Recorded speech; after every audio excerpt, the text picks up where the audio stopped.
Welcome to the Deep Dive. Today, we're digging into something really interesting, a plant called Bauhinia Kockiana. We're doing it through the eyes of a gardener, looking at their personal notes. It's a cool way to uncover some, hidden details. Exactly. Our goal here is to take these notes from this gardener named Ang and pull out the key insights, maybe some surprising facts, give you a bit of a shortcut, really, to understanding what makes this plant special.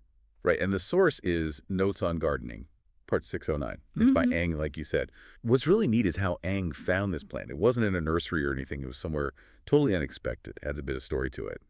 So Ang was exploring this new bazaar area that had just opened, checking out the landscaping, and bang, amidst all the usual stuff, this Bauhinia Kockiana well, it grabbed Ang's attention immediately. What do you think it was visually that made it stand out so much to a gardener's eye? Well, that's what's interesting. Ang, having that experience, likely spotted the differences right away. See, most people know Bauhinia Variegata, right? The one with the bilobed leaves. Looks like a little hoof print. Yeah, the classic orchid tree leaf. Exactly.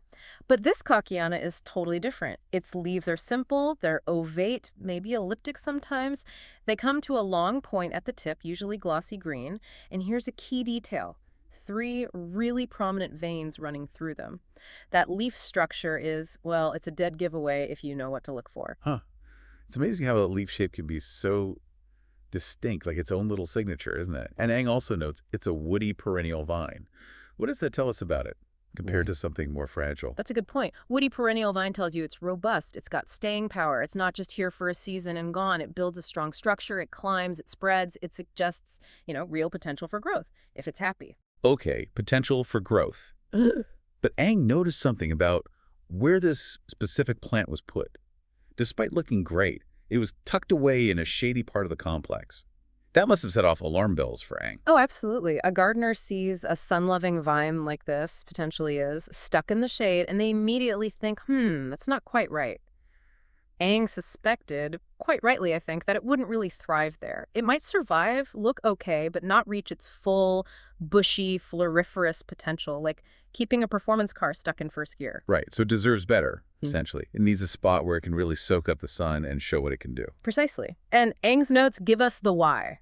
This is the core insight, really. The reason it craves sun is because it flowers like crazy almost year-round, but primarily when it's in full sun. That's the trigger. Ah, so that's the key. Full sun equals flowers. Lots of them.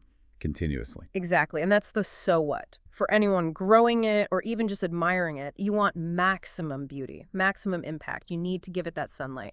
Understanding that changes everything. So Eng's observations highlight this interesting conflict, don't they?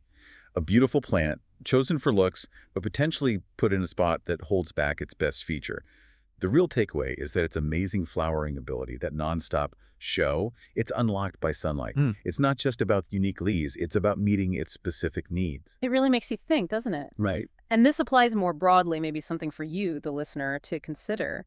Building on Ang's closing thoughts, what does this one plant story tell us about understanding the precise needs of any living thing, plant, animal, maybe even people?